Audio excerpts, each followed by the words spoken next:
I hope my voice is clear.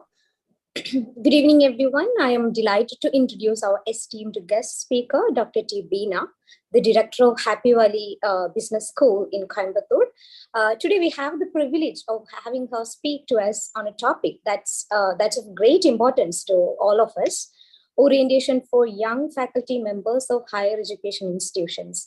Dr. Beena brings a wealth of knowledge and expertise to the field of education with over 26 years of experience in teaching.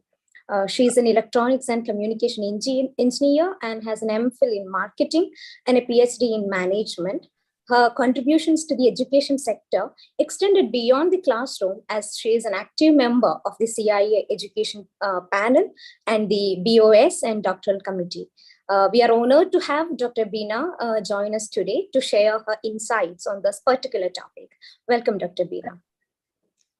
Thank you. Thank you so much. I think this is like a double delight. Two people talking about me when there's very little to talk. Anyway, so is there anybody else? That's all, ma'am. Now the session is over to you. So thank you, Henna ma'am, for introducing the speaker. Now here we are really going to begin the virtual feast of the session. So may I please invite Dr. T. Beena, Director, Happy Valley B School, Coimbatore, for the main session. So it's all over to you, ma'am. Yeah, thank you. Thank you once again, Dr. Chacko, Dr. Karthika, and Henna ma'am, for all those wonderful words that you said about me. But then for the first time in my life, I'm feeling a little jittery too. The reason is you expect so much from me, whereas I'm not very sure what is it that I can really add value to you. As Dr. Chacko said, you are looking at unconventional things, and I think you've chosen the right person for that, because I don't fit into this bracket called as a conventional teacher at all, because I feel today everything around us is totally unconventional, and we being conventional will not help. So in case my talk takes you through certain things which you're not very comfortable about, please let me know, or just maybe you can assume that it is from a person who has a different perspective to things. So let me start. My name is Beena, as everybody has introduced me, and I would like to be called by the same name. There is nothing called a doctor and a professor and a MPhil and an MBA. After all, we're all human beings. And I think the first characteristic of a good teacher is that, you need to understand people from the other side, and they should understand you, for which you should still be a human being. A teacher comes later. So with these few words, let me... I think Dr. Chacko was asking me to talk about this topic on what is it that corporates expect from academic institutions. As I said, let me start with a very unconventional way. Everybody wants healthy children. And it is like asking this question, to a mother. Do you think your son would do a computer science engineering or a mechanical engineering? Now, my question would be, see, forget about whether he or she would do a computer science or a mechanical engineering. First of all, let the child be born. Before the child is born, let us ensure that the child is healthy. And for that, let us concentrate first on the mother who has a child in the womb. And that, my dear friends, brings it back to us. When I say the mother in the womb, it's none other than we teachers. We are the ones who give birth to the young citizens of India and, of course, the world. So it's up to us to remain healthy and to ensure that we produce the healthiest children who become the future citizens of the country. So let me start from there. I would definitely touch upon a few things, because I heard that it was a very heterogeneous group of faculty members. And I thought, what are those examples that I can teach? Maybe if I talk about management, maybe a science teacher might not be able to relate. So therefore, I have taken the middle path. And therefore, in case you find it irrelevant, please stop me. Or if you find it too much beyond your comprehension, when I say beyond your comprehension, I mean, if you think, no, this is not what it is, please stop me too. I'm always ready to change. So coming back to this question of me being a teacher, but I have my own small little problems there. Being a teacher for 26 years, though I have to understand people on the other side, you will also have to understand my shortcoming of asking questions and I need answers. Don't worry, I shall not be asking you difficult questions. And I can see that there are more women in this group. So I'm sure today being a Valentine's Day, by the by, let me all wish you a very, very happy Valentine's Day. I think the men are all out thanks to the nagging of women, and the women, I'm sure, will have something great to cook for their people at home. So let me not take much time. Let me just ask you a question now. I wish to get answers. Anybody can, call out, Leah, can you give me this answer? Or Dr. Vrinda, can you give me this answer? And I would prefer to get answers. It says my internet is unstable. Can you hear me? Okay. It's getting broken at times. Can you hear me, sir? No, now the voice is not but clear. now is it okay? Yeah, it gets broken at times. Okay. No, if it continues, please let me know so that I will change it into my mobile, Zoom. So I think that should be a better option then. Okay. Shall I continue? Sure. Okay. So the first question is, how many of you really wanted to get into teaching? Anybody? So maybe I should ask a few. So I see Joba here. So Joba, did you want to get into teaching on your own, or were you pushed into it? How many of you really wanted to get into it? No, I wanted to do teaching actually. I have a passion for that. That's why I wanted to get into teaching, is it? Okay, yes. That's very nice. Yeah, wonderful. I'm sure all of you will have the same answer, or I'm not very sure, but let me talk about myself. I did not love to be a teacher. I became a teacher for one reason, because, doctors' children become doctors, engineers' children become engineers, and therefore a professor's child has to become a professor. It was my mother who's working in a, university. She said, you have to become a professor. It's not because of any other reason, because of various other things where she said, you teach, of course, that's what you're paid for. But then you get all the perks in life, like your 2 months vacation, and then you don't have so-called much work to do beyond 4:30, and children are always there to listen to you. I think fell for this because at one stage in life, you're not very sure as to what to do. You think you get into teaching for some time, and then we will decide where to go from there. And that's how I got into teaching. And when I got into teaching, I realized that teaching is such a wonderful job because you feel so responsible. You feel very responsible for somebody. It's like your own child, where you are responsible for the growth of that particular child in front of you. And that's how I've been here for the last 26 years, trying to do some good for the children. Yeah, I hope I can be heard. Yeah. So if you ask me, why is it that we go to college? So now, first question was, why did you become a teacher? The second question is, why did you go to college? Or why do you go to college? Or why do you go to college to teach? Or if you ask a student, what is a college? How do you define a college? What is it? What are the answers that we can get? I think there's some noise coming from Dr. Mohammed Shahid. Maybe if you mute, it would be better.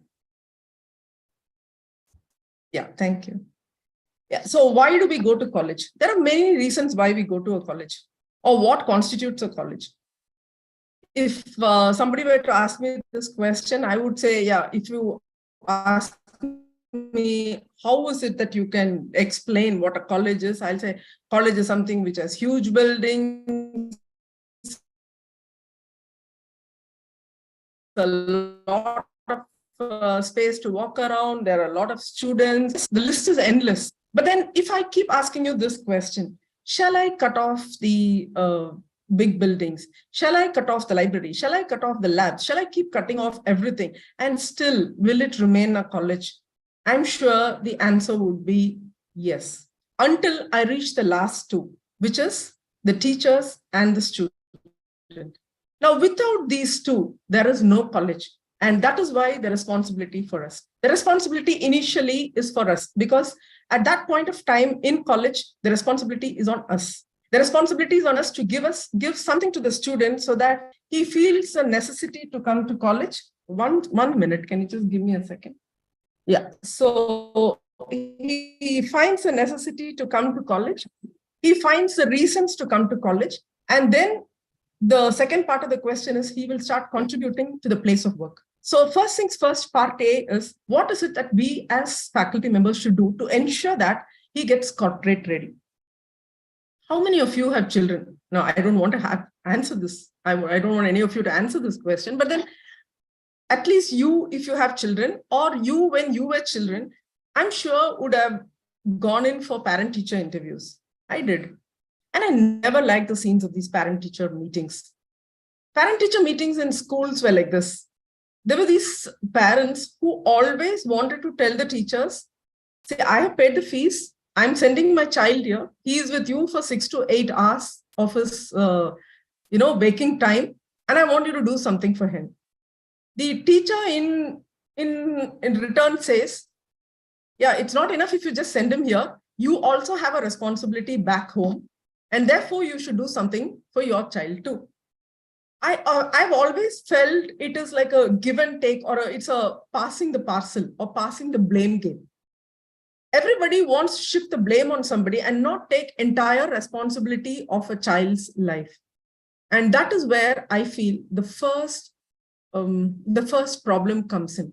So when you're trying to talk about a problem later in life, we need to find out what is it that has to be initially, controlled, initially changed, initially looked into. And this is where I thought is a starting point. Well, we cannot do anything about it because most of us are in college, teaching, and we cannot go back to schools. So therefore, let us do something which we can do right now. What can we do after he comes to us? We can do one thing for sure. We can help him soar. What do you mean by soar? Soaring is flying. But then the problem is we do not know how far he has traveled. So either we can make him a butterfly, we can make a student a crow, or we can make him a peacock, or we can make him an eagle. Everything is a bird. Everything has a certain height to fly. But everything or every bird has got his or its own challenges. But if you soar beyond the challenges, it will fly. But what about the bumblebee? There is this bumblebee story, which I'm sure all of you would have heard, that bumblebee defies thermodynamics. And what does the bumblebee do? It says, or it doesn't know that it can defy its own body weight, and it flies. Most of the time, most of the students are being pulled down by people somewhere around them. That is, you cannot do, or you have this limitation, or you have this problem. Or it is a reverse, that you are very confident, you are very great, and you can do extremely well in life. Both are a disaster. One is overconfident and one is underconfident. So the major challenge of a student when he comes into graduation or post-graduation is to make him unlearn, relearn, and then after that, make him be the wind under his wings to help him soar high. And what can we do for that? Again, a question to all of you. Have you ever felt that you are a frog in a well? Most of the teachers are. As I said, if I'm hurting you people, please don't take me bad. But just think inside. Are we not frogs in the well? We are frogs in the well because we assume that a teacher's life is only to teach a particular subject that he or she is assigned to. Maybe because of all the other extra pressures that we have from the management, we are forced to do something extra for the student or for the institution, and it stops there. We are very happy with the surroundings that we are in. When I say the surroundings, maybe the campus, maybe the place that we live in, or maybe the degrees that we teach, or maybe the university that we are familiar with. None of us wish to challenge ourselves. Now, when we as teachers prefer to be frogs in the well, some people might say, ma'am, I'm not a frog in the well and I do ABC. Good enough. If you've been able to do it, then I'm sure, if not today, tomorrow, the students under you would be the right citizens to rule the world. But if not, I think it's time to start now. Are you in a responsible job? Definitely yes. The reason is that it's not the responsibility of handling a subject for an hour or for a semester or for the 3 or 4 years that he's under us. What he becomes tomorrow is totally in our hands. It's like a doctor giving birth to a child. A teacher gives birth to a student. Now, why do I say all this? I'm sure most of you must be wondering, hey, I know all this. Enough. You just tell me, what is it that I need to do to make my student corporate ready? There's a lot to do with the attitude, and attitude starts from us. Because in psychology, a student passes through 5 stages. The first stage is called the somatic stage. Somatic stage is where a student learns by seeing. Now, that's the reason why when a child gets into his LKG, UKG and all that, when you get into his classroom, you see a lot of charts, you see a lot of colorful things around him, because he learns by observation, he learns by seeing. So as much as possible, things around him will be colorful, will be written, so that when he sees, or there'll be a lot of sounds which actually follow later, which is the second stage, which is the mythic stage. The mythic stage is where, you start listening to things. So from seeing, you graduate to listening. And when you start listening, you have to listen to something good. So you need to have teachers who tell them the right things, who tell them stories. That is why children in school are being taught moral science stories as the first part of. We all used to have moral science classes in the first 1 hour or 2 hours of the day. The reason is when the brains are fresh, it is always better to hear something positive. Today, when we start taking classes, we look at it as a chore. I take this from A to B and from B to C and from Y to Z. Where are the stories? Where are the stories which make interesting for a student to listen to your classes?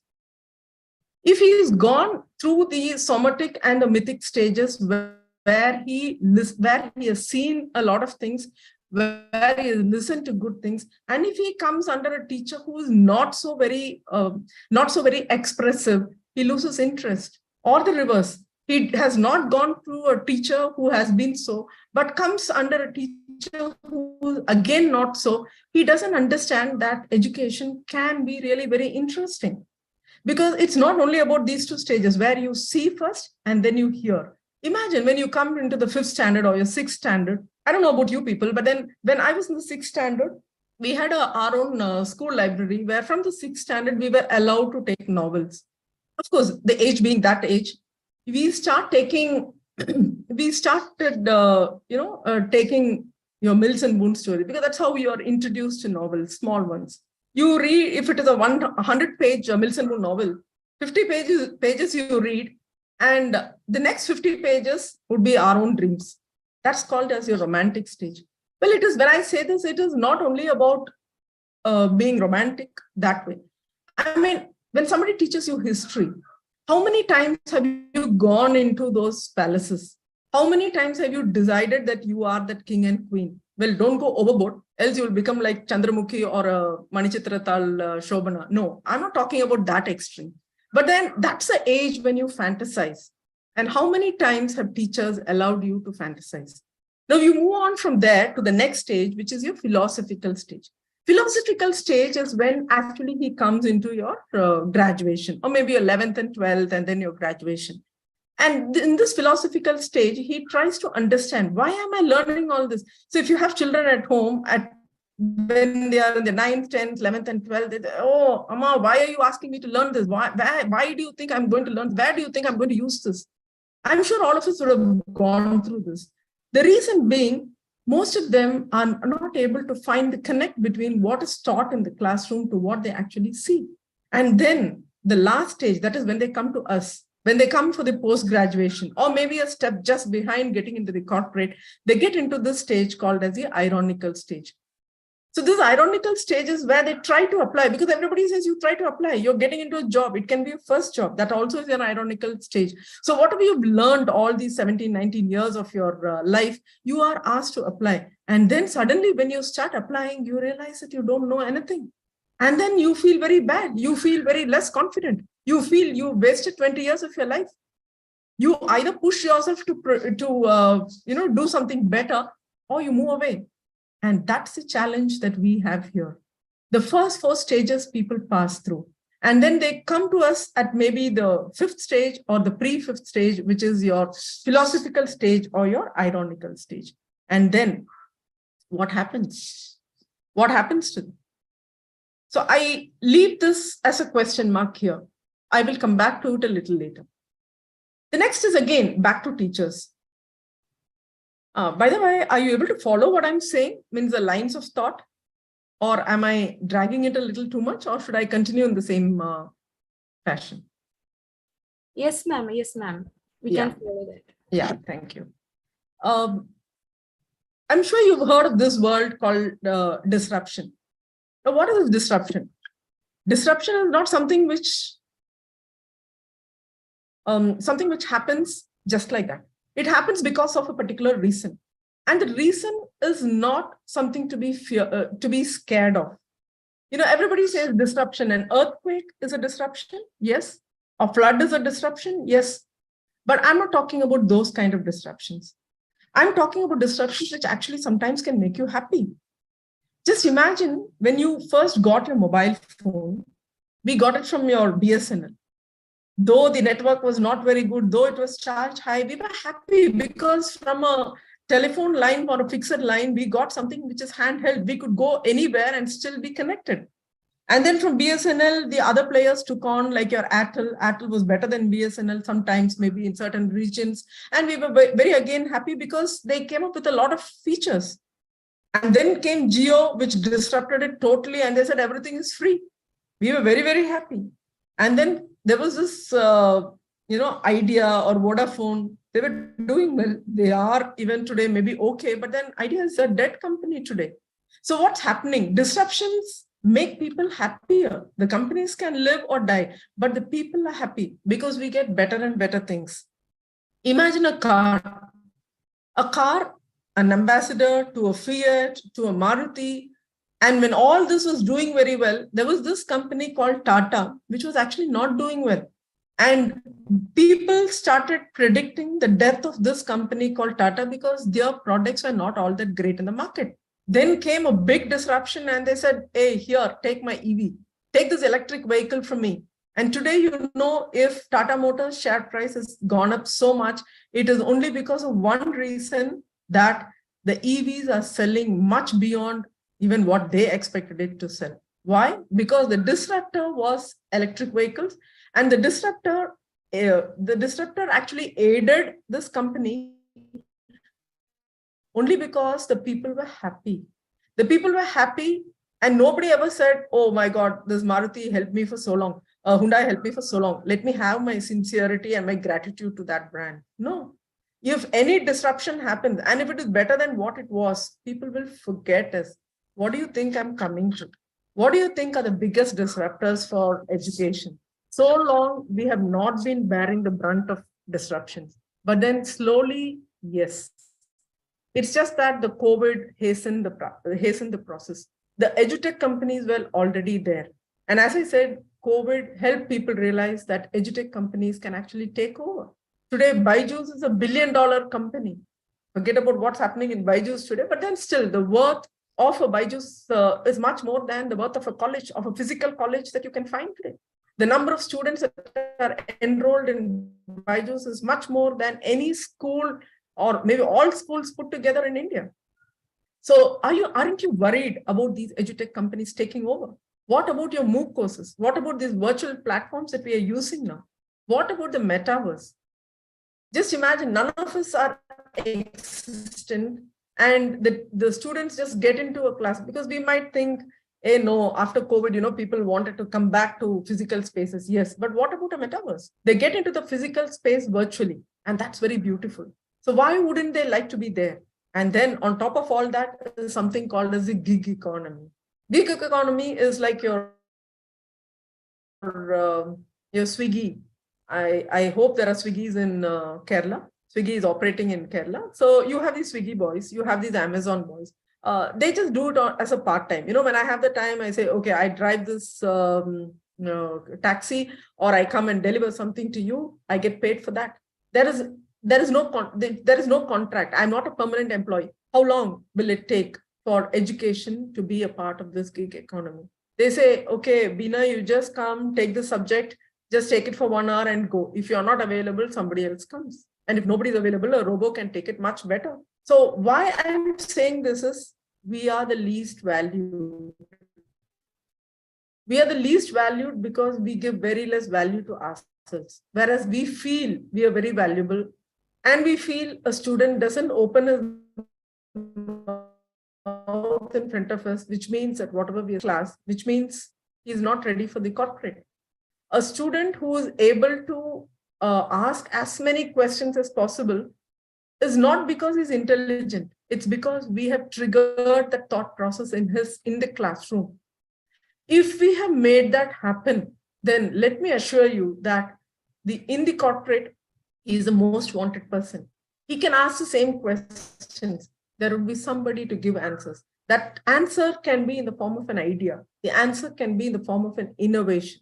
So where does it start, my dear friends? It starts with us. It starts with teachers. 88% of the employees will change their current jobs.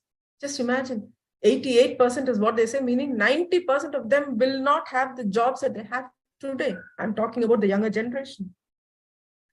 And among them, 82% of males and 92% of females. Can you imagine? 82% of males and 92% of the females earn only 10,000 per month. So we are talking about so many people working in India. We are talking about the demographic dividend.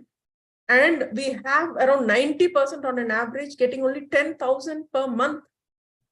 And we are talking about employment. Are we talking about this as employment or that too gainful employment? What gain is it? Of course, I am not considering the informal sector. This is only the formal sector. Informal sector can be less or more. And hold your breath, there's only 1.6% of the Indian workforce who earn more than 50,000 a month. So what is this education doing to us? Education is trying to give us lesser salaries than what, whenever a BCom student comes to us for an MBA admission, I ask him or her, why is it that you want to do? So of course they have other reasons, but one of the reasons would be, I'm not getting a great salary after my BCom.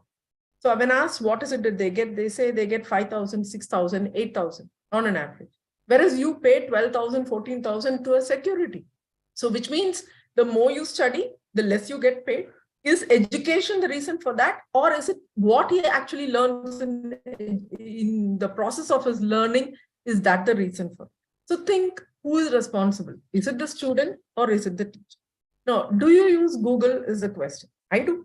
I do it extensively. And I'm sure all of you do. If we use, do you think that students do not use? And today, the greatest competitors are your ChatGPT, and then comes your Bard, and everybody is talking about them. Slowly, everything is becoming dispensable. And the most easily dispensable items are teachers.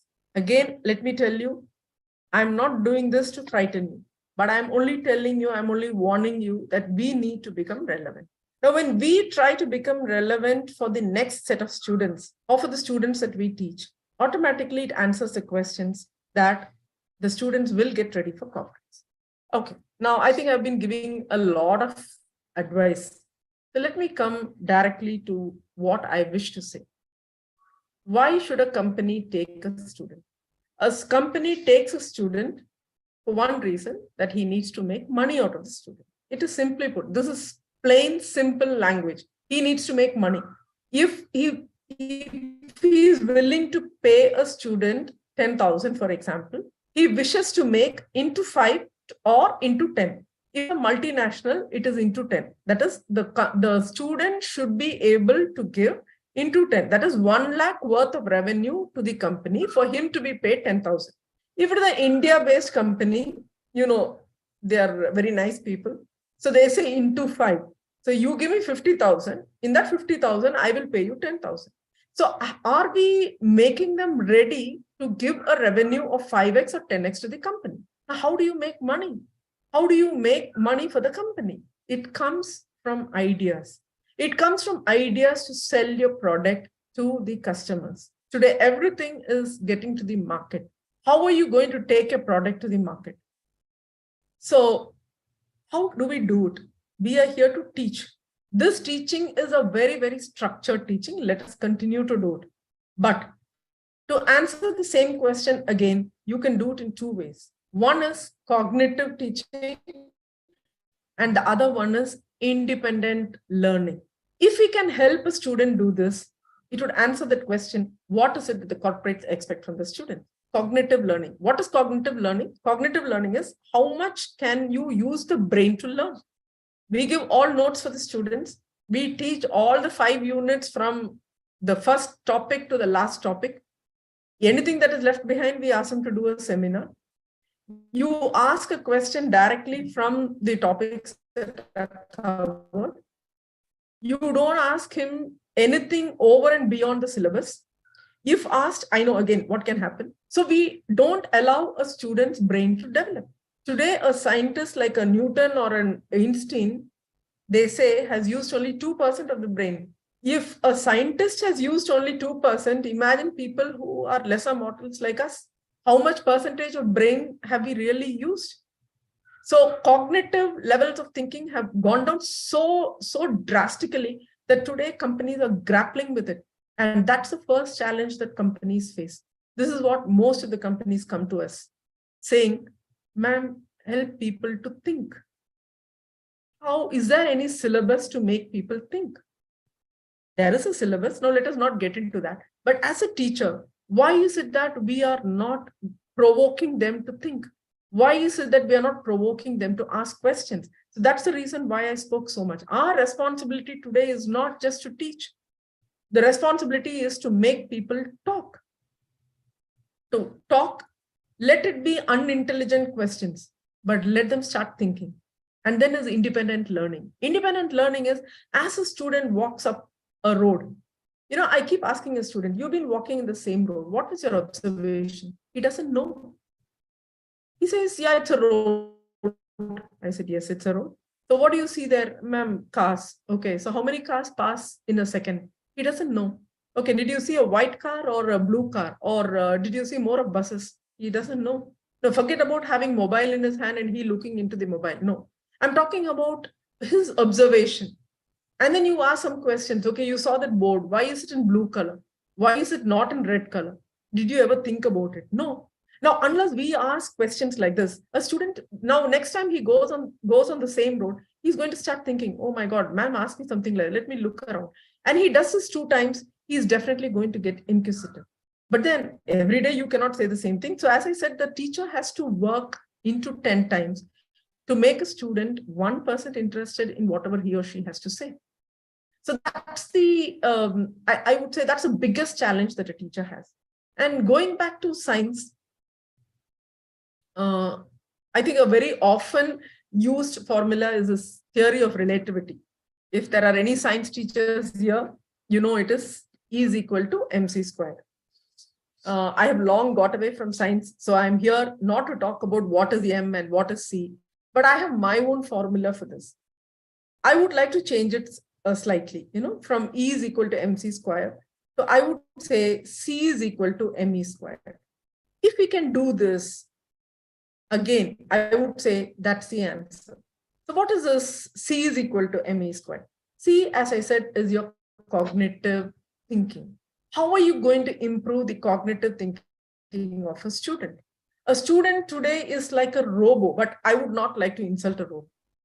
Okay, a student is, even in the IITs, I have friends who are teaching in the IITs and they say, we don't get the best of the best students. They are not able to understand what we're trying to say. Why? Because from the 6th standard,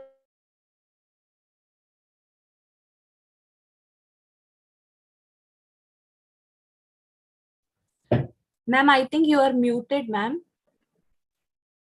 yeah, the host muted everybody. So I think I got muted too. Yes. Okay, ma'am.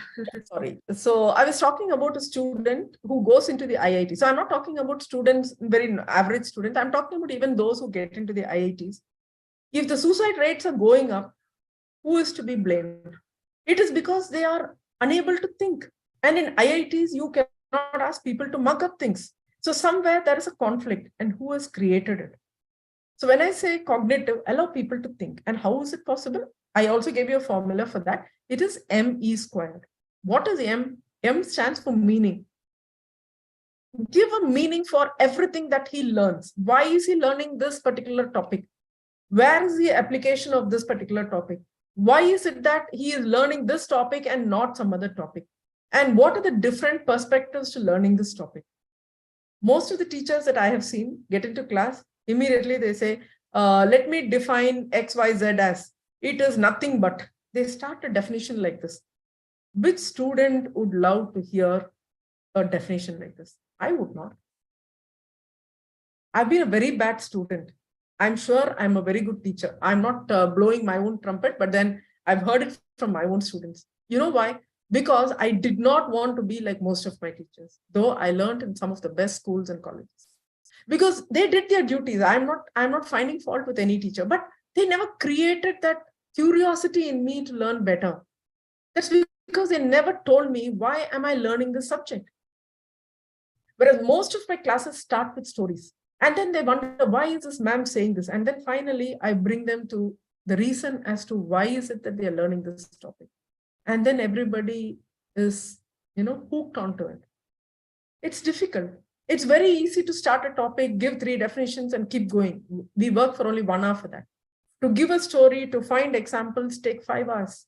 But then the satisfaction that you get when you see all the 60 or the 100 looking at you, not taking your eyes off what you're trying to say, gives you the reason to go to class the next day. So as I said, find meaning in whatever you're trying to talk about in the class. The next E, that is, I said ME square. The second E is your engagement. How are you trying? I'm not talking about your student.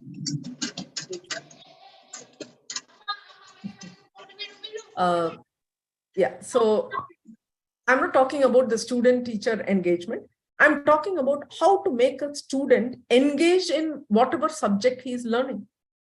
And I will tell you also how to do it. That is with the second E, which is called experiential learning. In everything, if you can give him an experience, I'm not saying take him out. I'm not saying asking you to take him to a lab and tell him how to do it. There are small games that you can play in class.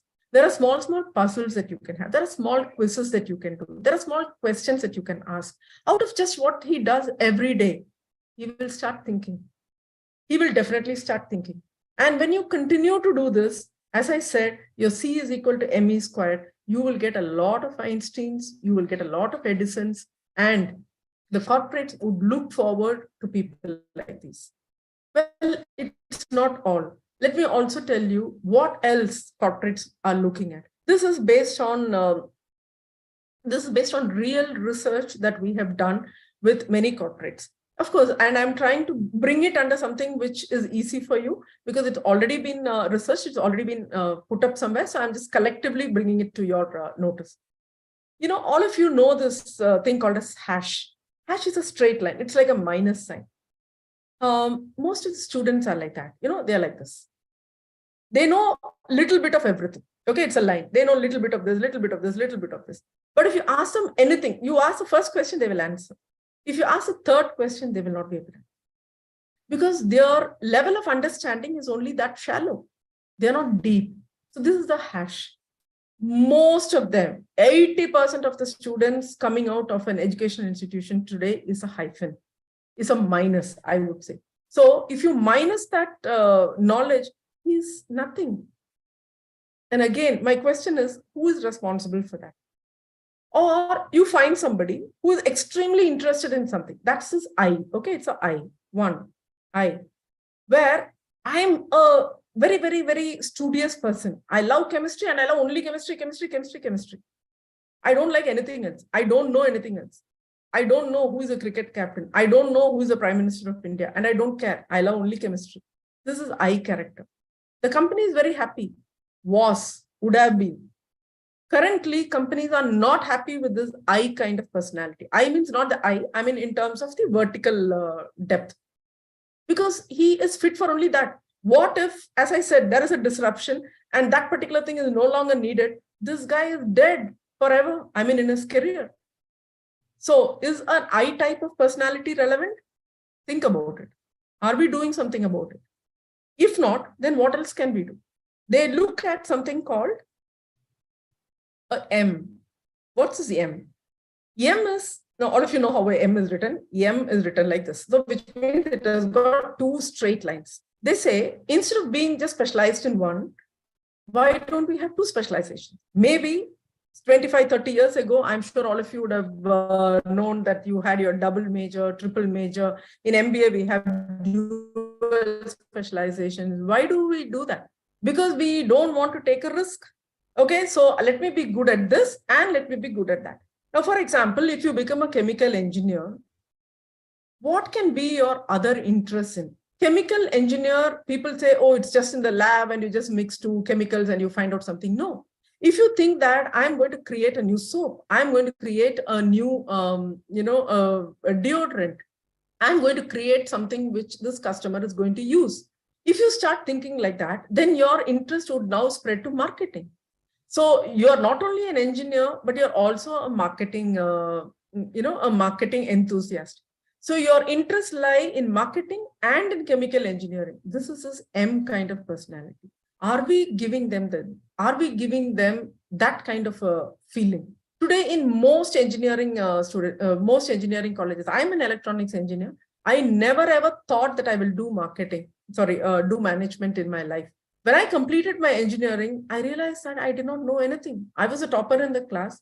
I was a topper in my school. I was a topper in college. But yet, I was not able to understand anything when I got into my first job, because thanks to lack of Google that day, I did not know how to get answers. There was nobody to give me answers. So the best thing that I could do was to get into something where I could apply, where I could see for myself. And that is how I got into management. So who is again to blame? If I know that, yes, engineering come management could go hand in hand, I would have been maybe in a better position, doing a better kind of job, in a better kind of place. So that's called as this M kind of personality. Look at yourself. Are you specialized in something else which is totally away from your core, but actually connected to your core? If not, it is time for you to think. Only if you start doing it. That's why I said, are you a frog in the well? If you are a frog in the well, you will not bother about other people. You do not bother about a student who is also a frog in the well. Whereas if you're not, you will end up motivating children to also not be a frog in the well. The next one is your pie. For those of you who are math or science people, pi is like this. Pi is like a table which has got two, legs. The difference between M and pi is connected to the same head, which means you will have two different requirements, but they're sort of connected. Like say, for example, I am a marketing specialist, but today everybody is talking about digital marketing. I cannot say, hey, I know only advertising and I know only sales promotion and I do not know how to do it with technology. Then I'm a goner. So I need to know the basics of marketing, and I also need to know the basics of digital, that is technology. And that is called digital marketing. Now I become an expert because I know marketing, I know digital marketing, and therefore I'm an expert. This is called a pi kind of a personality. The other one, so long people have been talking about, was a T. T is this and a thing. That is a vertical line and a horizontal line. For close to 30 years, people have been talking about this T kind of personality. T kind of personality is where you need to have the hard skills. Hard skills are your core skills. I am an engineer. I need to know everything about electronics. True. But at the same time, I cannot be just forever looking at only your capacitors and your resistors and your transistors. I also need to know how to work in teams. I also need to know how to party. I also need to know how to make friends with people. I also need to know how to talk to customers. This is called my soft skills. So unless I have my soft skills in place and my hard skills in place, I might not be an all-round personality that an organization wants. That is why in between, people said, you give them the hard skills, we will teach them soft skills. There were some corporates who said, no, you teach them the soft skills, we will train them with the hard skills. All this happened. And this T kind of personality has stayed for nearly now close to 30 years. And now what's happening? Now there's something called as your V personality. V personality is for this current generation, where they say, okay, there's been a lot of problems happening. You people have done your best, but then thanks to the mobiles and whatever excuses we can try giving, this is what is happening. So let us do something about it. So what it says, we is, like this, which means you come with nothing, but you keep learning on your job. But you go like this, in the sense you have one core expertise here and you have one core expertise here. Okay, so you need to have two, but you can start with nothing. That is, you can start with somewhere at the bottom, but you need to know how to climb up the ladder. And that is where you use the E. E is a different kind of personality, where they say it is expertise, execution, exploration, and experience. A child will learn. He will, with experience, learn to explore what he wants in his job, what he wants out of life. He will get the expertise to execute certain things that he is asked to execute, provided we as teachers help them think differently. Well, it's not me. I'm talking about even 100 years ago, when Edison wanted to find the best of the best scientists. No, he was running a what do you call that, idea lab. He called it as the invention factory. And in this invention factory, he wanted the best of the best brains. And he said, I'm going to ask 150 questions. Whenever he took a scientist, whenever he recruited a scientist, he gave him one paper where, of course, they were judged on the core expertise. The next set of paper was your part B, I would say, part B questions.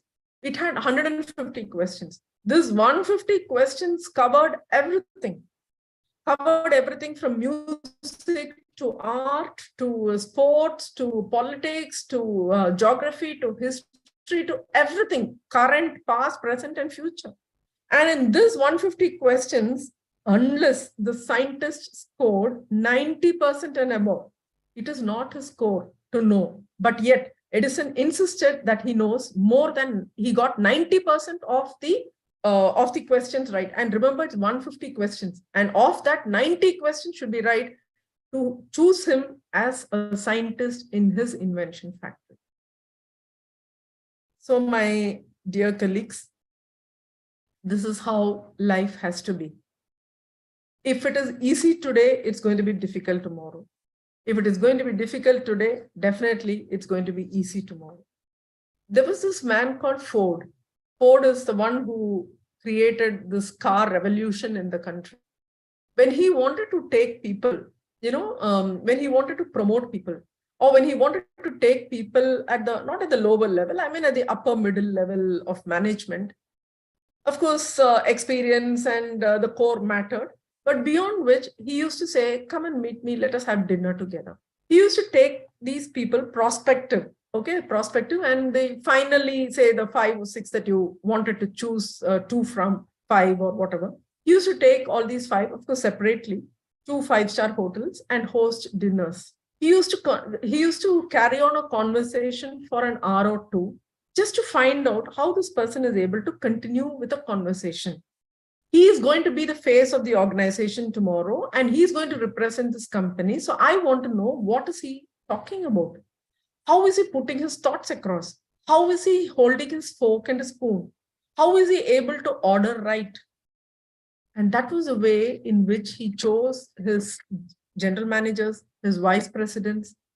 And after Ford, nothing much has happened. And therefore, today, you look at what's happening to Ford in India. Ford is leaving. It doesn't know how to manage in a country like India, because the vision of most of the companies do not know what is required. But if you knew what is required, you can ask for it. And we know what a company wants. Let us be ready with it. Now, some people might ask me, so which means you should have this and you should have this. So is it not enough if I am just a bookworm? No. And yes, both answers are right. How many of you have heard of this man called Warren Buffett? Warren Buffett is a stock investor, and everybody knows, and everybody wants to be a Warren Buffett when he invests in the share market. Now, he's an I kind of personality. He doesn't go anywhere. He doesn't know anything other than the share market.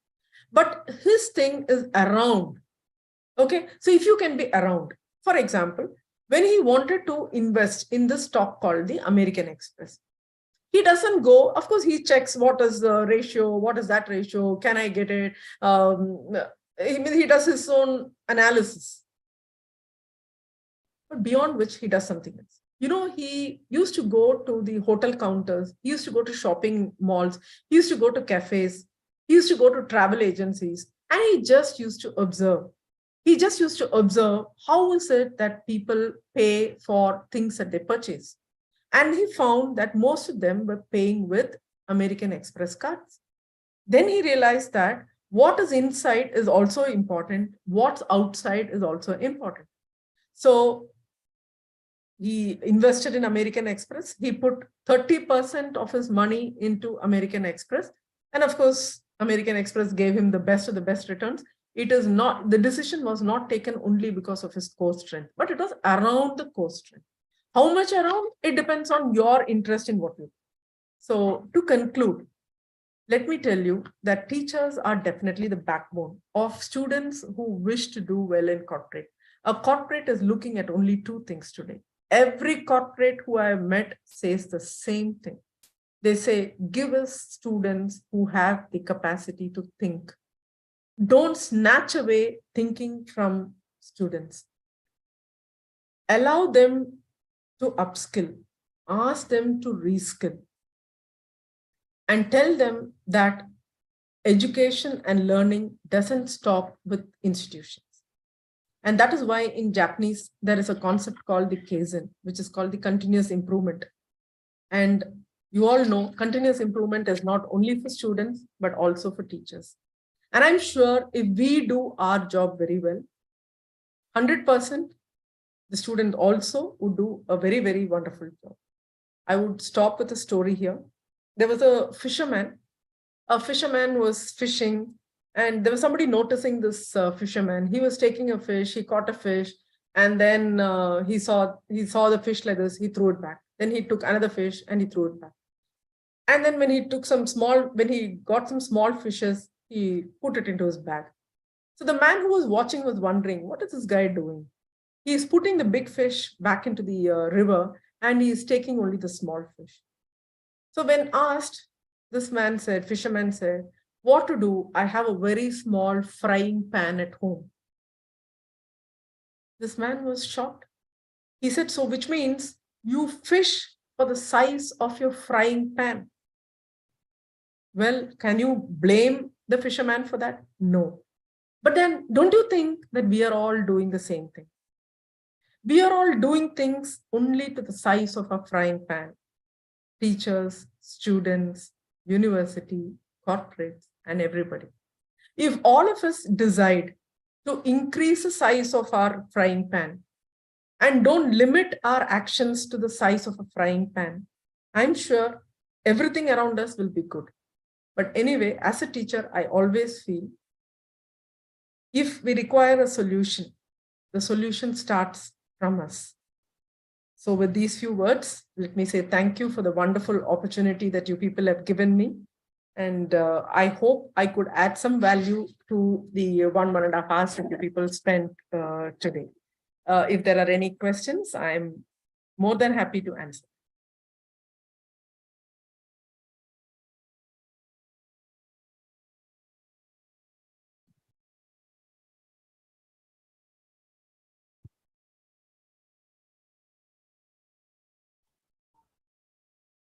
Ma'am, I think on that note, we can end our session.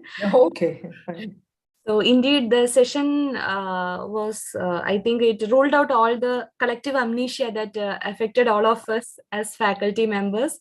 And there were many key takeaways that you could provide us as part of our official existence and the contemporary challenges faced by faculty. And you also provided us the need for a new framework to address those challenges. So thank you so much, ma'am. Now, I would request all of the participants, since ma'am has given us a good amount of food for thought, let's have a happy smiley face on screen. So please switch on your camera and be on screen. Oh, that was a very nice thing. I wanted to do that, but what a Valentine's Day, what if you're dining with your Valentine and I ask you to switch on your cameras, it would cause problems to people at home. Yes, ma'am. About it. The men are not sitting in front of the news channels and the women are not in the kitchen.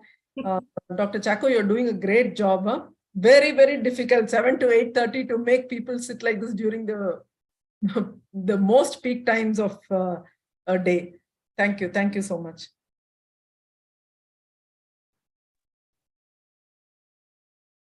I would be happy if one of you asked a question. I know it's late, but then I can even give you an answer, but just wanted to know if people listen to me. One way of checking.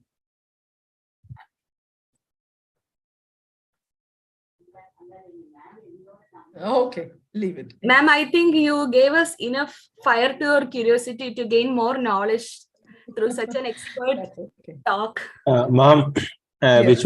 which one is better, whether to have a 5 kind of personality or a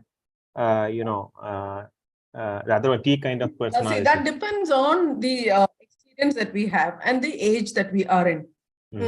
Now, if you look at my age, I don't want to share my age, but then I'm pretty old. So at my age, I cannot start with a V type. But today, V type is what people are talking about. They say you can get into any field. You start with something that you don't know, and then you keep, growing up. Like as I said, digital marketing. I do not know anything about digital technology. I do not know programming. I've not been doing that. But then why can't I start now? What stops me from starting? So I start now, I get little experience, then I grow up. So that way speaking, if I wish to be in technology, for me, a B-type personality is better. So if you wish to go to a kind of an organization, like say services organization, definitely a T-type personality. But if you're into research, if you're into core research, then it would be better if you are an I-type personality. Yes. Okay. So do not know your background and what you are good at and what you're already good at and what you want to be. This is a self-analysis. Maybe you can just go Google it. You will find a lot of information on that so that it will be easy for you to recognize which one you wish to follow.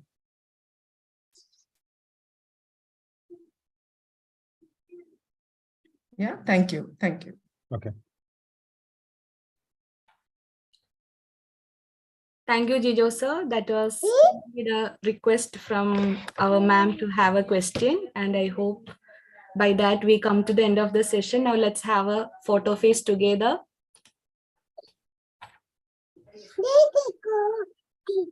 The child also can come. I think it's been listening to my classes for a long time.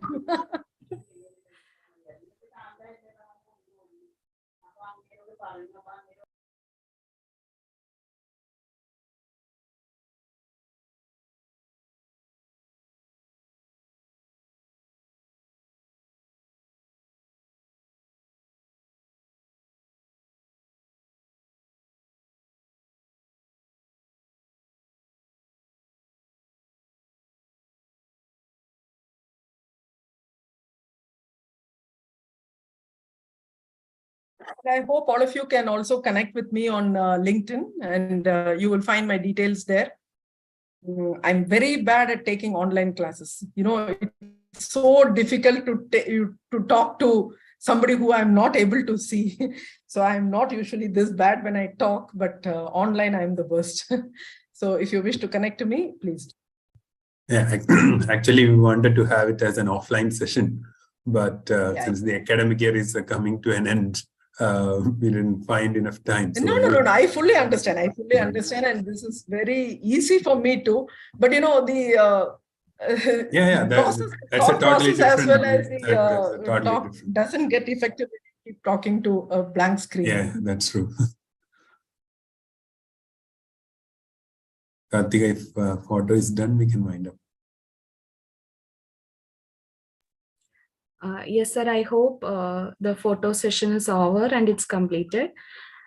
So thank you all of you. Now let's move on.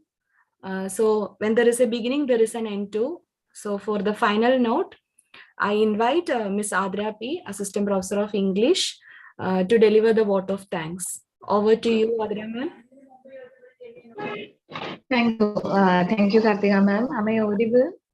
Yes, ma'am, absolutely. You are. Okay. Good evening, all. On behalf of St. Chavara Center for Teaching Excellence and Educational Innovation, St. Aloysius College, Elthurut, I thank our resource person, Dr. T. Beena, Director, Happy Valley Business School, Coimbatore. Ma'am, we are really enlightened with your speech and presence. Thank you so much. Thank you so much, madam. And next, I would like to thank our respected principal, Dr. Chako Jospi, for his enthusiastic support, and a special thanks to the organizing committee for the continuous effort for organizing this kind of faculty development programs. And at the outset, our heartfelt thanks to the faculties of various institutions for their active participation and support. Thank you all. Thank you so much.